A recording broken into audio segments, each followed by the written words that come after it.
grupo humano tiene diferentes jerarquías. Entonces, en el principio 7 se aborda el ordenamiento de estas jerarquías a través de la herramienta que es el gobierno corporativo.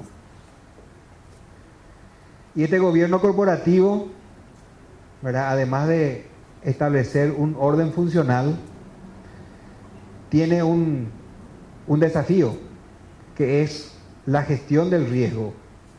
La actividad de seguro es gestión de riesgo. Sabemos bien que nunca existe un calce entre el capital asegurado y el total de activos de una compañía.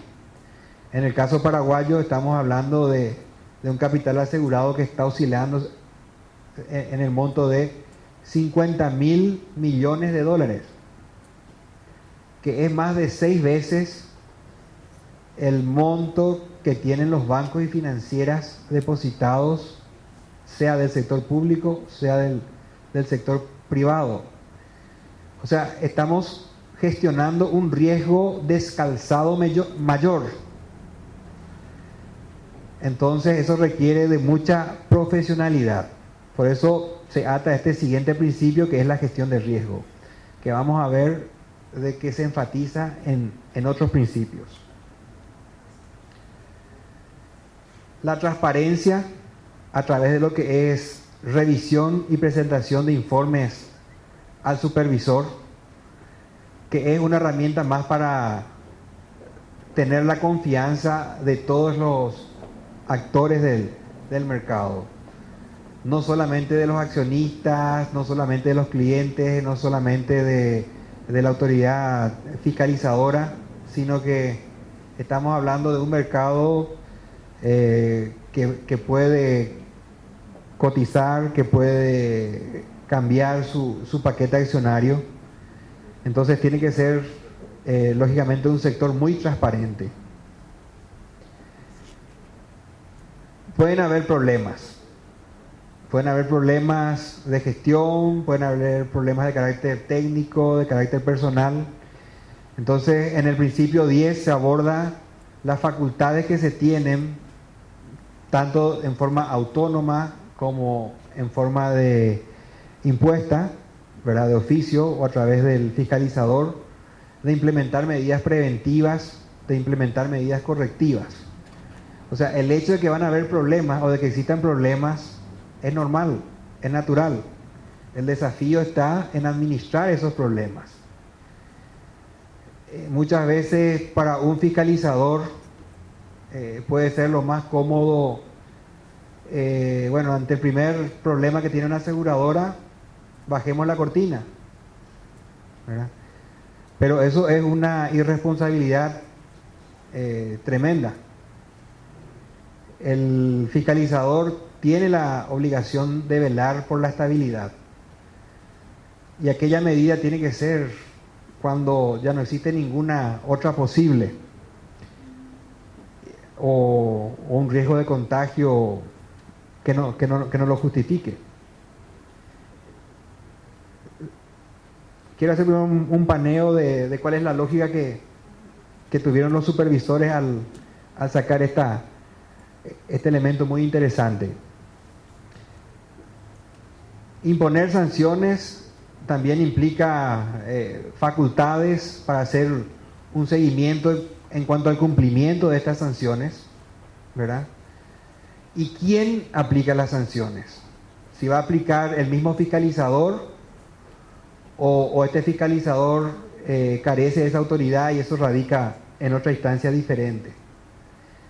Y vamos a ver que la fórmula que recomienda es de que el fiscalizador tenga también la facultad disciplinaria, lógicamente garantizando el derecho a la defensa del afectado. Extremo, ¿verdad? Tampoco podemos decir que no va a ser una realidad. La liquidación y la salida ordenada del mercado. ¿Qué es lo que se recomienda ante las diferentes experiencias que se dieron? Y finalmente, ¿cómo proteger al asegurado en este tipo de situaciones? El principio 13 un poco reata lo que es administración de riesgos y el gran elemento que nosotros tenemos a través de la globalización del riesgo, a través de las cesiones y retrocesiones, a través del reaseguro.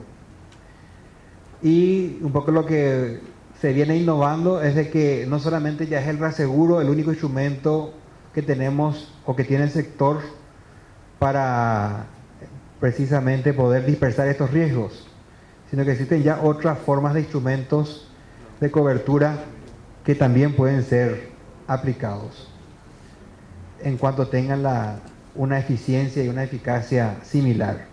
Sabemos que no son sustitutos perfectos, pero está visto de que hoy tiene gran vigencia, principalmente lo hacen los reaseguradores, la captación de capital a través de la colocación de bonos catastróficos, a través de fideicomisos titularizados. Para poder hablar de cuál es el nivel de gestión de riesgo, tenemos que hablar de la evaluación de los compromisos, de la evaluación de los activos que tiene, de la evaluación del patrimonio de una compañía. Estábamos hablando con Antonio de que el gran problema de la crisis que arrancó en el año 2007 o que mostró sus principales efectos en el 2007 en adelante fue precisamente el haberse embarcado en evaluar todo a lo que determinaba el mercado.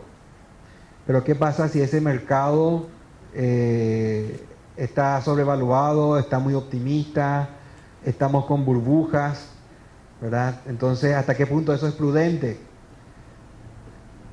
Porque esto es, como yo siempre les digo, disminuir, nunca vamos a calzar, porque estamos gestionando riesgo. Pero ¿cómo manejar esa brecha?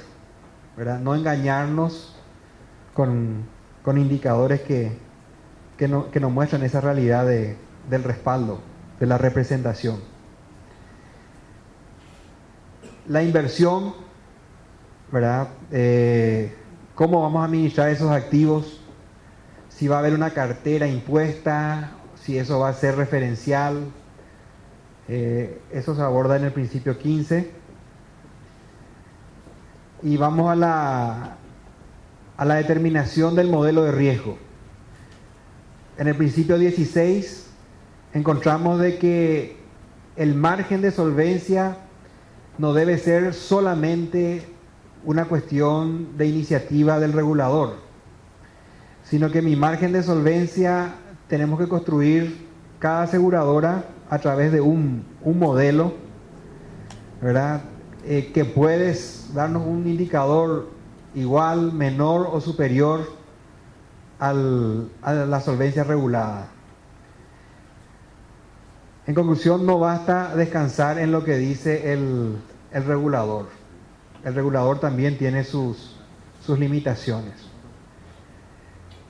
El principio 17 enfoca lo que es la adecuación del capital en cuanto a la determinación o por las reglas que determina el regulador. Hacemos un paréntesis a lo que fue focalizar el tema aseguradora y un capítulo especial, un principio se dedica a los intermediarios. El hecho de que exista un principio no significa que haya menos riesgo o menos importancia. Sabemos que los motores del sistema son los intermediarios. El crecimiento de un sector asegurador está dada por la dinámica y por la convicción y la técnica de nuestros intermediarios. Y eso exige una serie de condiciones para que haya transparencia, para que haya asesoramiento, para que haya acompañamiento, de manera a que el intermediario también participe del proceso de selección de riesgo. La cuestión no es vender la póliza, sin importar si estamos exponiendo más o indebidamente a la aseguradora al riesgo y yo me conformo con la comisión. O sea, tenemos que tener conciencia de que a todos les debe ir bien. Entonces, indudablemente el intermediario tiene la posibilidad de hacer un análisis también de riesgo de ese cliente.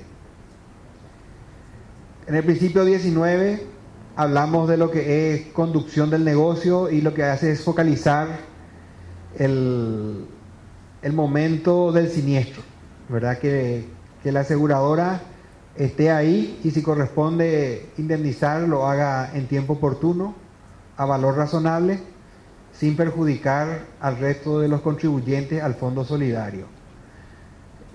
Hace poco tuve una entrevista con el Procurador General de la República, y yo creo que vale la pena un poco comentar. A lo mejor no puedo dar muchos detalles, pero Paraguay es un mercado pequeño, entonces van a fácilmente a relacionar. Me cuestiona, me dice: Procuraduría defiende los intereses del Estado. La Superintendencia de Seguros forma parte del Estado. ¿Por qué la Superintendencia de Seguros no obliga a indemnizar en todos los casos y sin excepción cuando el asegurado es un ente del Estado? Entonces, mi respuesta fue: somos parte del Estado, pero tenemos objetivos diferentes. Nosotros estamos para proteger a los asegurados en su conjunto. Y si el Estado es un asegurado y no cumplió sus obligaciones, no tenemos por qué hacer cargar con la indemnización y con la merma del Fondo Solidario al resto de los contribuyentes ciudadanos que lo han hecho de buena fe. Y la verdad que recibí un silencio del procurador que para mí fue realmente muy bueno. Leí su silencio como que entendió el rol, ¿verdad? Y lastimosamente el abogado que le acompañaba dice: no, como teorización está muy bien.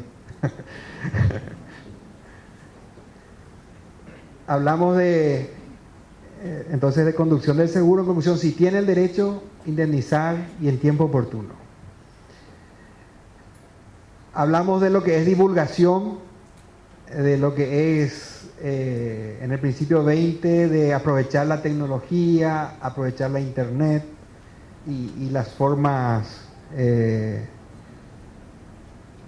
derivadas de esta tecnología, que esa información no se limite a ser cuantitativa, que también sea cualitativa, no se limite a ser financiera.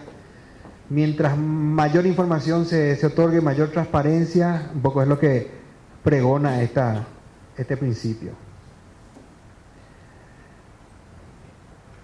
Los fraudes en seguros.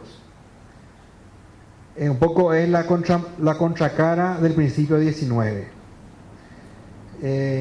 Así como dicen, bueno, si existe el derecho indemnizar, en el principio 21 te dice cuidado con los fraudes. Es un flagelo que puede llegar a fundir la imagen del sector, que puede llegar a fundir empresas. Hay gente que tiene tiempo, que se organiza para hacer golpes al seguro. Entonces hay que estrechar vínculos entre todas las aseguradoras, entre los fiscalizadores, para ver la forma de evitar esta práctica. Una anécdota que también recuerdo es que me tocó hacer un viaje y en algún momento me toca quedarme en Miami. Y prendo la tele y el 90% de las propagandas correspondían al sector seguros. Principalmente veíamos estudios jurídicos que decían: si no te pagan tu indemnización, vení con nosotros. Si tuviste un accidente de tránsito, vení con nosotros. Y así con diferentes matices. Y la contraparte, pero con menos espacio lastimosamente, las compañías de seguros que decían: si estás enterado de que alguien pretende hacer un fraude al seguro, avísanos a este número. porque el fraude del seguro implica una mayor prima para todos que tenemos que pagar entre todos. Y bueno, en Paraguay yo creo que aún no es tan agresivo, pero existe esa perversión. Principio 22, la prevención al flagelo de lo que es lavado de dinero y financiamiento del terrorismo. Me decía no recuerdo exactamente si es superintendente, el de México, si me ayudan, justo estuvimos hablando de él, Manuel Aguilera. Me dice, denle importancia al tema del lavado de dinero. Aparentemente está lejos. Cuando vos te diste cuenta, ya están afincados, ya están ellos cometiendo homicidios para mantener sus secretos, mantener su extorsión, su forma de recaudación. Y aquí en México, creo que es conocido por todos, el problema que tuvieron donde ya el gobierno no tiene fuerza contra ellos. Y el hecho de que haya migración hacia Sudamérica. En conclusión, sabemos que no tenemos una exposición directa por el hecho de que es difícil lavar grandes cuantías de dinero por los montos que se indemnizan, ¿verdad? Pero ellos tienen también sus bienes, ellos aseguran también sus bienes, no quieren minimizar el efecto de un fuego, de algún percance, ¿verdad? Entonces tenemos que colaborar con el sistema de prevención a nivel nacional. Entonces en ese sentido aprovecho el momento para hacer un seguimiento también a las publicaciones que se hacen en diario. Tenemos ya a través de la prensa digital acceso libre a ese tipo de información, los capítulos de policiales, ¿verdad? Donde aparecen que se incautó droga en vehículos, en barcos, y las diferentes modalidades. Y entonces revisar, que nuestros oficiales de cumplimiento revisen, ¿verdad? Si existen pólizas emitidas a nombre de estas personas, y si hay, bueno, colaborar con la autoridad nacional de manera a generar los ROS, de manera que ellas hagan sus investigaciones y tengan elementos de juicio para poder atacar este flagelo. Volvemos a un tema de mayor preponderancia a nivel de lo que es supervisión. El principio 23 establece la figura del supervisor colectivo.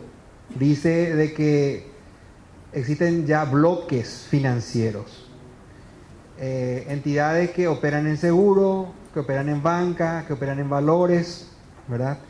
Y el hecho de que tengamos supervisores sectoriales, como sería en nuestro caso la Superintendencia de Seguros, hace que muchas cuestiones de una actividad regulada ellos pasen a otros sectores o inclusive a entidades desreguladas. Y tenemos así que una entidad tiene su departamento de seguros y tiene su departamento donde hablan de otro tipo de servicios supuestamente no regulados. Por otro lado, se habla de lo que es el delta regulatorio, de que no haya un arbitraje regulatorio por el cual entonces una entidad, por ejemplo seguro, tiene prohibido hacer determinado tipo de actividad, entonces busca un tipo de inversión, un instrumento, un departamento que opere en otro sector que tenga una regulación menor o que esté desregulada.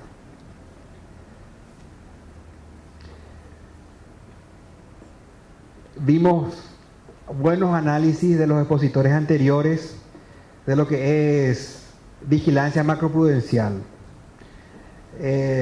Nos dice, bueno, señores, ustedes fiscalizadores no solamente miren lo que es el negocio microeconómico, miren también lo macroeconómico, cómo les va a afectar a ustedes una disparada del tipo de cambio, una variación de la tasa de interés, una crisis que determine una disminución del poder adquisitivo, cómo eso va a afectar la elasticidad en la demanda de los bienes o de los servicios de seguro, y así, ¿verdad? Va por ahí este principio. El penúltimo principio se habla de cooperación y coordinación supervisora.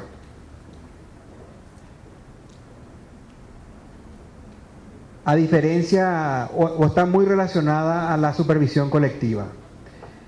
La supervisión colectiva lo que hace es recomendar de que en cada país haya un supervisor de grupos, ¿verdad? Que tenga o que se valga de las atribuciones de los supervisores sectoriales para poder coordinar y tener una visión de cuáles son los requerimientos de solvencia como grupo, por ejemplo. Lo que habla de la cooperación es ya de los colegios de supervisores. O sea, tenemos grupos a nivel local y tenemos grupos a nivel mundial. Entonces, que se reúnan los supervisores para ver qué está ocurriendo con este grupo, que este grupo no aproveche también situaciones parciales de visión de los diferentes supervisores, que al hacer el mosaico, al mirar el todo, la situación es diferente.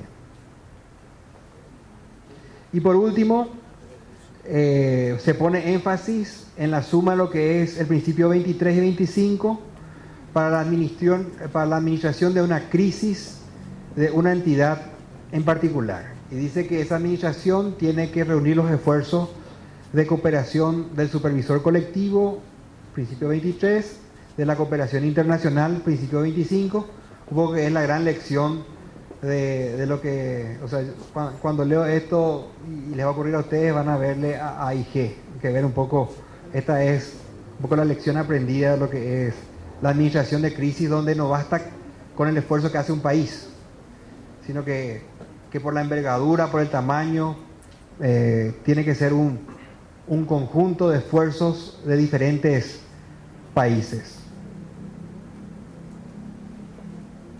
Para matizar un poco, la actividad aseguradora era una actividad totalmente libre.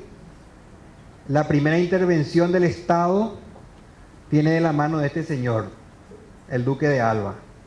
En 1563 publica las ordenanzas de Amberes. Es un español, un general muy reconocido, que conquistó Países Bajos, conquistó Italia, y ahí un poco conoció lo que fue la tecnología del seguro practicada en esos momentos, ¿verdad? Entonces, a través de estas ordenanzas lo que se hacía era, bueno, Estado, aquí hay intereses colectivos, tenemos que ver de que no hayan abusos contra los asegurados.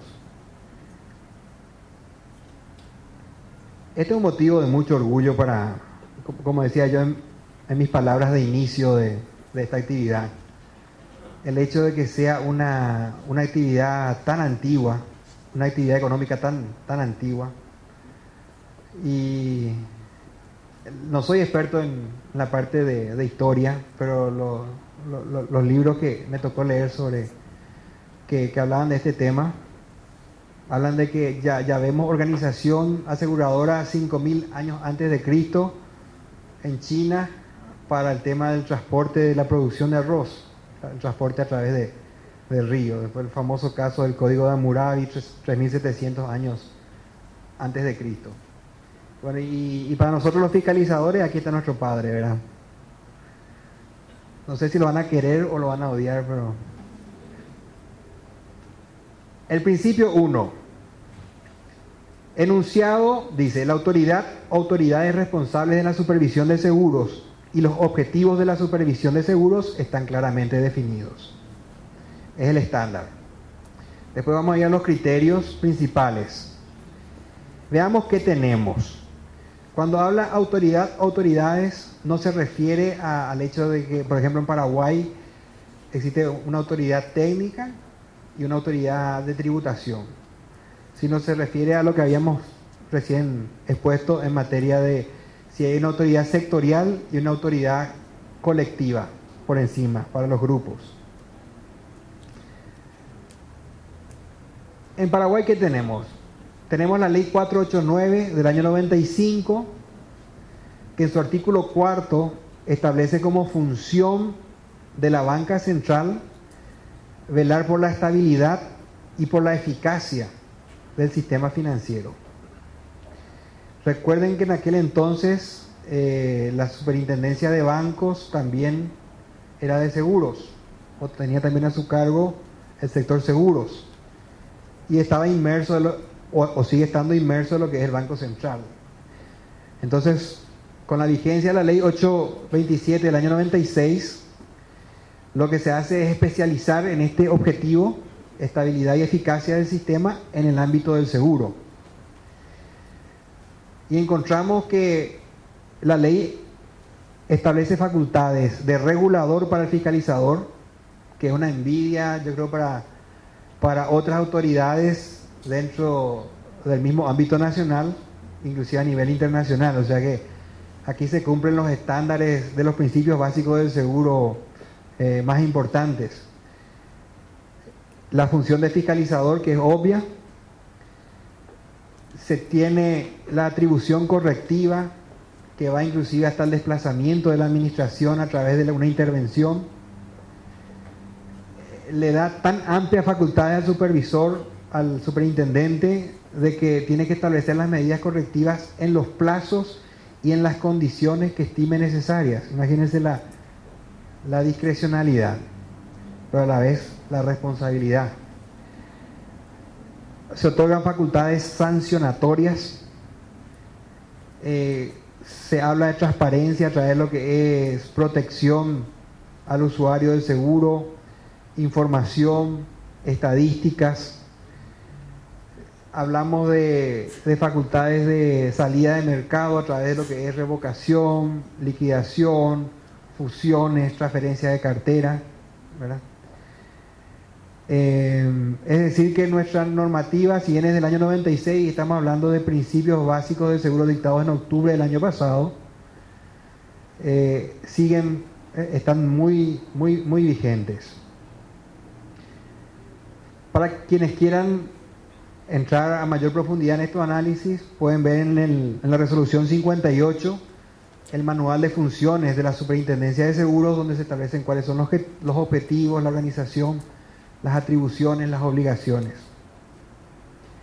Como esto está también, va a estar en la página web de la asociación, entonces pueden ir haciendo el laboratorio a través de esta guía. Veamos qué dice el principio 1. Como criterio habla de autoridad. La legislación determina quiénes tienen la responsabilidad de supervisión a las aseguradoras. Bueno, ahí la conclusión es que el déficit que tenemos es que no tenemos la autoridad macroprudencial de supervisión de grupos. Y dentro de lo que es el plan estratégico, estamos viendo cuál va a ser el modelo. Hay una discusión en el Banco Central hay una tendencia que propugna principalmente la Superintendencia de Bancos, de que tiene que ser el modelo uruguayo, un único supervisor. Nosotros nos mantenemos con lo que es el modelo chileno, que es una de las bases sobre la cual se construyó nuestro marco, y a su vez nos apoyamos en los principios básicos del seguro, que vamos a ver que establecen precisamente que se debe mantener la especialización por sectores, la autonomía, la independencia y las facultades, porque mantener todo eso en una sola cabeza va a crear ineficiencias, va a crear distorsiones y va a hacer que se priorice en detrimento de la atención de otros sectores. Imagínense lo nocivo que va a ser que un supervisor que tiene un problema con bancos, y como eso está muy sensible, deje caer una aseguradora